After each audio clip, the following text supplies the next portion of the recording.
Welcome back, Knuckleheads. I'm Lupinefiasco. This is Daily FaB Gameplay, and today we are playing Kayo, Armed and Dangerous. For anyone who's new to the channel, welcome to the jungle. What we do here is review replays of games I played on the Talishar.net client days or weeks ago, after enough time has passed that I lose my bias and can more objectively judge the quality of my play.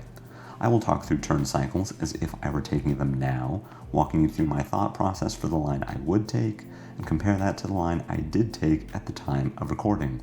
We either learn from my mistakes or reinforce good play patterns, with the overall goal of tightening and optimizing our gameplay in the future to take down paper events and walk away with that shiny cardboard. If you'd like to check out the deck I'm playing here or try it for yourself on Talishar, there is a FaB deck link in the video description below. While you're down there, if you haven't already done so, please consider subscribing to my channel. It is the best free way to support me and to make sure that you see every new episode of Daily FaB Gameplay in your YouTube feed. I also have a Discord, a Blue Sky, and a Patreon, links to which are found in the video description. A Patreon sub at the Arc Lightning tier or higher will get you access to the matchup guide for this deck and for every one of my decks forever. Without further ado, let's jump right into the action.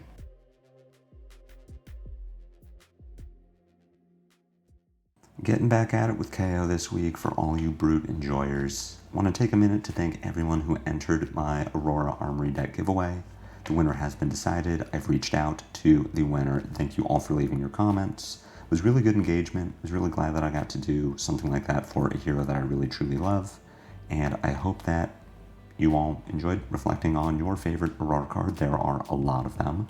Loved to see the wide range of competitive staples like Arc Lightning or Channel Lightning Valley, to the Weapon Starfall, to even some fringe picks like Rites of Lightning. It was really cool to see. Love that you are all loving Aurora as much as I am.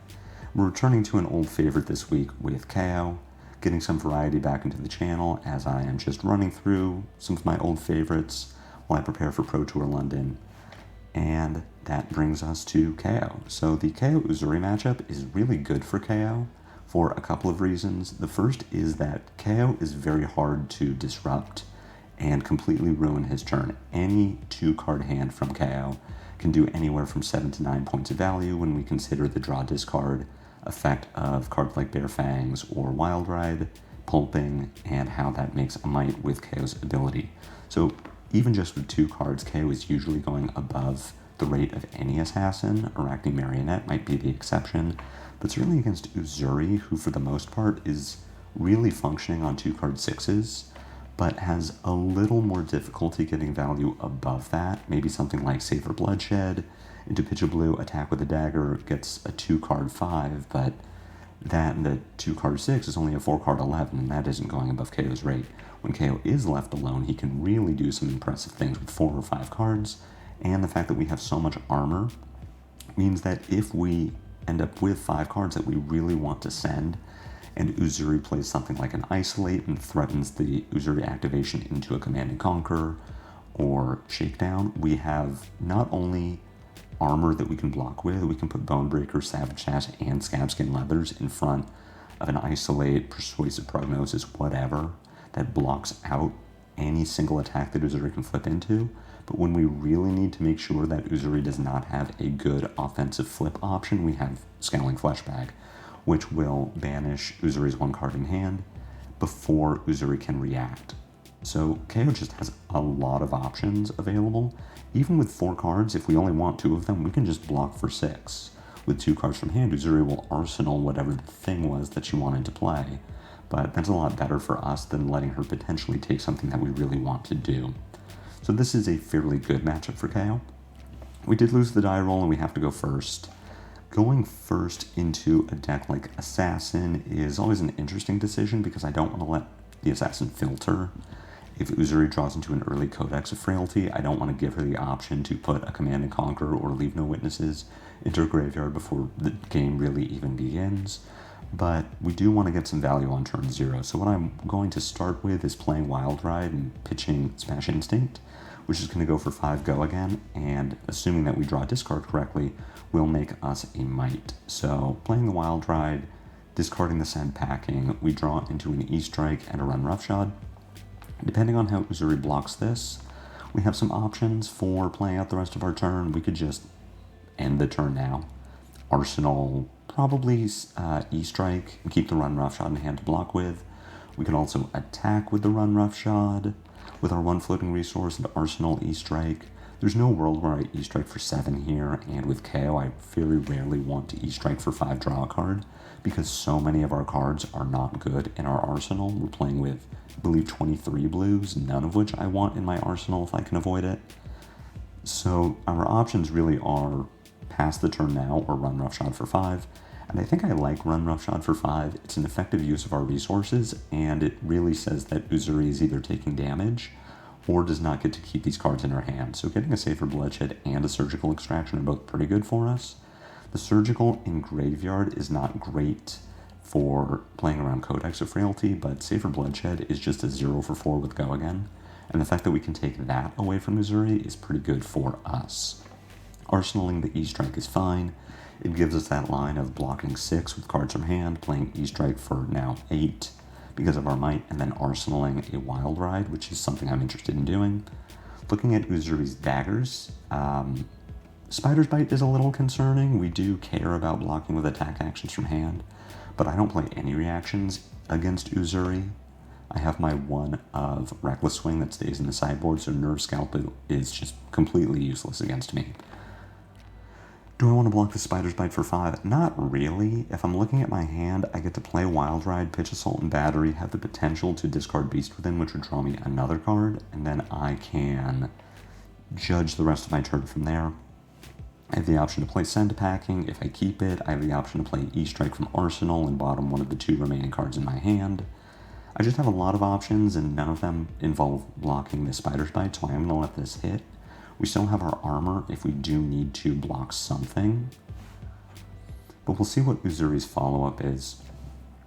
We just have an E-Strike for 7. Again, I'm not going to block this. I'm going to go down to 28, let Uzuri get her 4-card 12, and then crack back with a much higher rate turn. Notably, Send Packing here no longer has a target. So we do draw into another Send Packing and then discard it, which is a little unfortunate. The question is, how are we following up this Wild Ride? I can either play Send Packing or Beast Within by pitching the other yellow if I wanted to keep my E-Strike, or I could just E-Strike for 7, bottoming Beast Within and arsenaling Send Packing, and I think that is what I want to do. I want to keep my Arsenal Disruption around. The E-Strike is kind of a turn extender a lot of the time, but just as being E-Strike, I don't value it very highly in KO. In a deck like Aurora, where we are frequently getting the value from drawing a card, E-Strike is worth keeping around, but in KO, for the most part, it is a 2-card 7 or a 2-card 5 with Go Again. So we have an interesting line here. We've got this Reaper's Call coming in for 1, which does not matter, right? This is never going to be just 1. This is representing a flip into something, and what that means is we get to judge what do we think that something is. Humble, Command and Conquer, Shakedown, Surgical Extraction. There are a lot of options, and many of them are fine. Command and Conquer here is fine. I don't want to lose my Send Packing and Arsenal, but I would still have a turn, which would be Mandible Claw, pitch Agile Windup, discard Agile Windup to give the Mandible Claw Go Again, make a Might and Agility, and then play Bear Fangs. If it was Send Packing, we don't actually have a red for Uzuri to take, so I would just get to play out my hand, really taking that same line and keeping my Send Packing in Arsenal. But because we have the Send Packing in Arsenal, and because we can play it, and because we can then set up a very powerful turn outside of that, I want to Fleshbag here. Not only does it give me tempo, because Uzuri is not dealing damage, and I get to even up this life deficit, but I'm also putting a card into her arsenal so that I can Send Packing it, which is really important to me. So my line is going to be block with Scowling Fleshbag, pitch Yellow Agile Windup to Mandible Claw, discard Yellow Agile Windup to make Might and Agility, then pitch Blue Agile Windup to play Send Packing from Arsenal for 6, and Arsenal the Bear Fangs, having just set up an Agility and a Might, which is going to let my Bear Fangs attack for, hopefully, 9 with Go Again. and 8 with Go again, and allow me to play Mandible Claw, attack with Mandible Claw, and hopefully play another 2 for 6. We can do this after damage has been dealt in the damage step, which is a sneaky way to give Mandible Claw Go again without giving our opponent a chance to react. What the send packing also does is it shows us what Uzuri's arsenal is. So she can just give us 2-3 blocks from hand, and then attack with a stealth card and flip into the shakedown. But now we know that it's a shakedown, and that is going to give us better options for blocking it. We could put 6 points of armor in front of it if we really wanted to. We could just let the shakedown hit if we really wanted to. And this is the sort of hand. Oh, and Uzuri doesn't even have a stealth attack to play, so at this point the shakedown does not have text. Uzuri can activate Flick Knives to make the shakedown have text, which means that we are vulnerable to it. I believe the best way to block this shakedown, because we do want to block it, is going to be by blocking with Command and Conquer and Wrecker Romp. We block for 6, Uzuri doesn't flick. On our turn, we pitch Wrecker Romp to play Bear Fangs from Arsenal. It attacks for 8 with Go again. Hopefully we draw a discard, another 6 power attack to make a might, and our hope is to keep Run Roughshod so that we can follow the Bear Fangs with Run Roughshod and play out a 3-card 13. Go significantly above rate. I would love to keep Command and Conquer here. If Uzuri had a card in hand, I would happily block with both Wrecker Romps and then send CNC for 7 with Go again and just not use my floating resource or action point. But the fact that Uzuri does not have an arsenal means that I do not care about Command and Conquer. I get no value from it. If the shakedown hits, I lose the Command and Conquer, and then having these 3 blues and Bear Fangs and Arsenal potentially sets us up for a decent turn, but also means that we took 6 points of damage, and I don't think it was incredibly worth it. Here I'm just waffling on blocks. The reason that I don't want to block with 2 Wrecker Romps is that I really don't have a good way to use my action point after Bear Fangs. If I keep that CNC, I pitch a blue, play the Bear Fangs, draw a discard. I either discard the Command and Conquer and then have a mystery card in my hand that gets pitched to Mandible Claw or Arsenal, or I keep the Command and Conquer and pitch it to Mandible Claw or Arsenal, and neither of those lines are good. This line of keeping Wrecker Romp and a Run Roughshod gives me the potential play of a 3-card 13. Now it's very possible that I just discard Run Roughshod, which I do, and then draw into this pack hunt, which I'm going to Arsenal. But at least I had a 50% chance to have a follow-up to the Bear Fangs, whereas keeping the Command and Conquer gives me a 0% chance of a worthwhile follow-up. A 3-card 11 is fine, but it just isn't what I want out of this. So our Bear Fangs here gets a block. We're just going to Arsenal this pack hunt, hoping to pair this with a Wild Ride or a Blood Rush Bellow, something that has Go again, lets us convert more of our hand. Seeing a Persuasive Prognosis pitched to Spider's Bite, Tarantula Toxin here, making the Spider's Bite 4, whatever. 2-card 4 from Uzuri's side of the board is not bad. Here we've got a Censor. We could block this very easily. We can give all 3 pieces of armor. We are Spider's Bitten, so we would need to give 2 cards and armor to block out this Censor. Or we could just take it. And the reason that we would just take it is that we think that Uzuri is going to call it wrong. The best card, given our situation, that Uzuri could call would be Wild Ride, because that is how we make Go again from this hand. What I think Uzuri is going to call, if I say no blocks, is Blood Rush Bellow. And if we get censored for Blood Rush, we just play out our turn. We play Wild Ride, we pitch Assault and Battery, we hope to draw a discard Beast Within, and then Mandible Claw, Pack Hunt, Arsenal. If the Wild Ride gets called, we still have a play, which is to pitch Assault and Battery for Mandible Claw, discard Mighty Windup to make 2 mites and give the Claw Go again, and then pitch Beast Within to play Pack Hunt from Arsenal and Arsenal Wild Ride. It isn't as good of a line, but it is still an effective way to use 5 cards.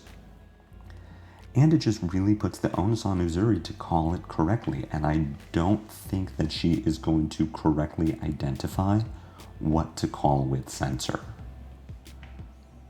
But just the fact that we have a play either way, if it's Wild Ride or Blood Rush Bellow, means that I am totally fine to take 5 points of damage here and then send a minimum of 10 back at Uzuri.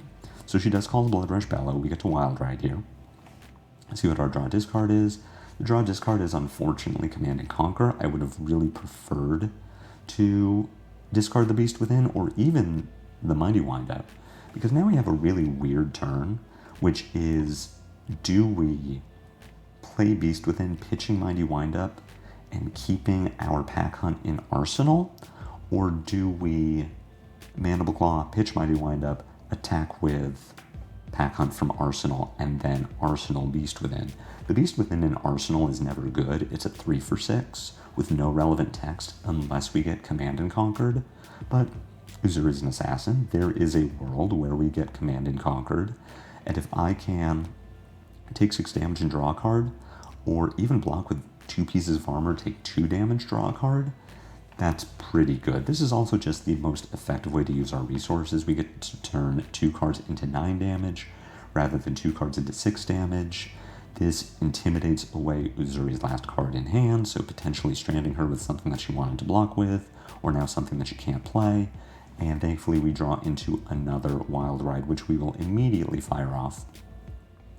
Drawing into 2 blues here.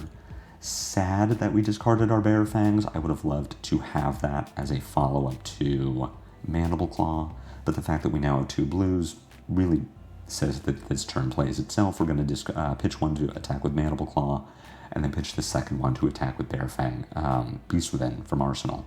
We're floating 2 resources that we just can't use. That is often the way of Kayo.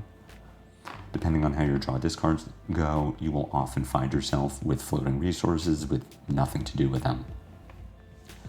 Uzuri here using the Crown of Providence to turn a card in Arsenal into literally anything else, suspecting that that last card was something that Uzuri would prefer to block with rather than keep. So we do get paid off for that Pack Hunt, just in the fact that the Crown of Providence is now gone, so we should have 1 Command and Conquer left in our deck. And if we do find that, then it is now active. Looking at a Persuasive Prognosis here, I'm not going to overcommit to blocks, because regardless of which red we lose, well, really regardless of what we lose, if we lose a red, we still have a play. If we lose a blue, we still have a play. I'm going to put 1 piece of armor in front of the Prognosis, just to make Uzuri do something, so that I don't want to get Prognosis for free, even if I am not suspecting that this is what Uzuri is doing. I think that there is an Uzuri swap. Also important that we use Scabskin Leathers as the block instead of our Savage Sash or Apex Bonebreaker. The reason being that Uzuri has Tarantula Toxin, which we've seen, and has the potential to play Shred. And so either of those used on armor with Temper will destroy the armor with Temper, because it says that the armor's block value is now 0 when the combat chain closes. If the armor has block value of 0, it is destroyed. But that does not happen with Scabskin Leathers. The combat chain closes, Scabskin Leathers has 0 armor, Battle Worn says it does not break, and at the end of the turn, the armor value resets back to 1. But Savage Sash and Bonebreaker both break. So the only way that we would want to use either of those pieces of armor to block is if Uzuri has no cards in hand, or if we've seen 3 copies of Tarantula Toxin and enough of Uzuri's cards to reasonably believe that she isn't on Shred. Uzuri choosing our Wild Ride, which is really good for us, and I think objectively the wrong call, because now what we get to do is swing big for 9, and then discard Agile Windup to make Might and Agility. If Uzuri takes our swing big, then we kind of don't have a good line. We're just playing Wild Ride, pitching Smash Instinct, and hoping that we draw discard into something better than an Agile Windup. And yeah, we get to discard the Windup if we end up keeping it, because we don't want to put it in our arsenal. But then that means that we turned an entire card into Agility, which is a really bad rate. Turning an entire card into Might and Agility is still not a fantastic rate. That's kind of why I think Kayo has fallen off in the current meta, compared to a hero like Aurora, who can just turn 2 resources into, can turn a card into 2 damage and go again, as opposed to Kayo, who turns it into 1 damage and go again. But anyway, We do get to convert our hand. We don't have to arsenal a bad blue, and then it does set us up for something like this, where we draw into Bare Fangs, which has that draw discard text to turn on our Mandible Claw, but does not have natural go again. We also draw into this Command and Conquer, which we can now use to threaten Uzuri's arsenal if she ends up keeping one. So because we don't have a blue, we do have an agility, and I do want to attack with multiple things this turn. I'm going to block with Savage Sash. We can get away with blocking looking for a scrap with Savage Sash because both Tarantula Toxin and Shred won't work on it. Shred needs to target something blocking an assassin attack, and I believe Tarantula Toxin might actually work. I'm not 100% on that one. I'll have to look into that. Uzuri grabbing, just making sure. Shakedown. So we do need to care about this Shakedown. Uzuri has 2 floating resources and Flick Knives. So we need to think about what are we discarding and what are we blocking with. At this point, the Savage Sash line no longer looks good, and I am probably just grabbing something that I can... Let's see, if we discard our Bare Fangs, red, we get attacked by Shakedown. We could block it with... Looking like the block is going to be Pack Hunt, Bonebreaker, and Scabskin Leathers. We will break our Savage Sash, then pitch Bare Fangs to attack with Command and Conquer for 8 with Go again, then play our Bare Fangs. We'll just attack with Command and Conquer for 8 with Go again. And Arsenal Bare Fangs? No, just attack. Okay, so... Sorry. We are going to grab a Wild Ride because we are intending to block this Shakedown. We're going to block the Shakedown. We are going to 2 Codex, discard red Bare Fangs, get red Wild Ride, put it in Arsenal.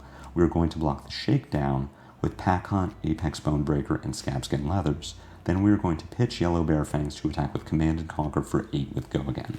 We are not going to use the action point we receive from Agility, but we are sending a CNC for 8, and Uzuri will have a card in Arsenal after she ponders.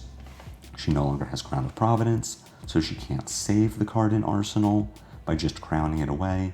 She has very little armor, just Flick Knives and Spring Tunic, neither of which she's going to want to block with. So she either gives us 3 cards to save her Arsenal, or she takes 8 damage and loses the Arsenal. We are still at 12. We will have 1 point of armor left on our Bonebreaker and our Sash if we really wanted to use it, which I don't. But we're getting Wild Ride not to play it, but to set it up for a future turn. Now what we could also do is grab something like a Swing Big if we wanted to just present lethal here.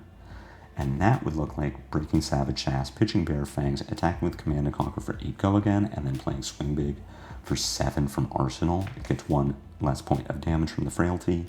That sends 15.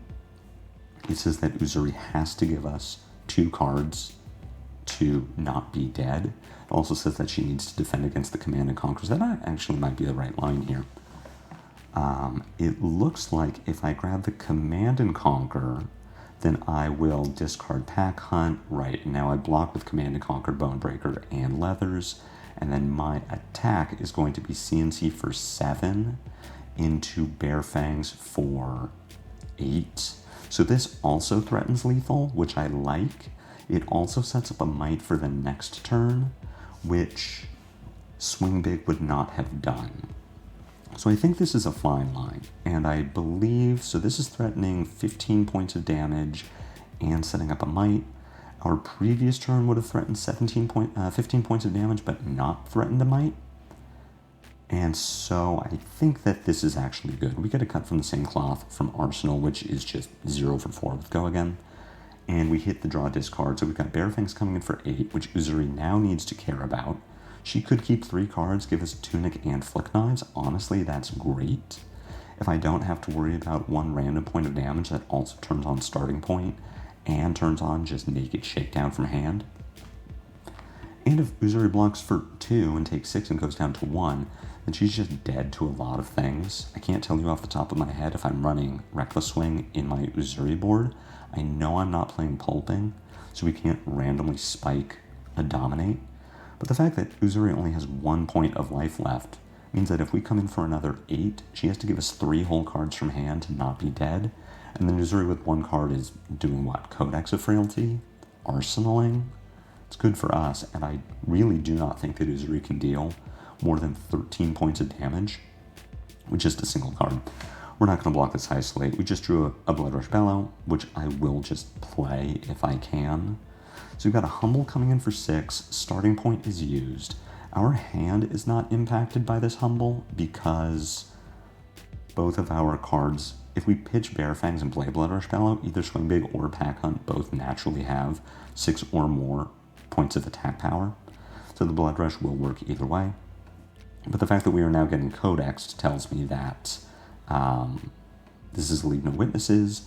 I will want to block with my Bone Breaker and one of these 3 block attacks.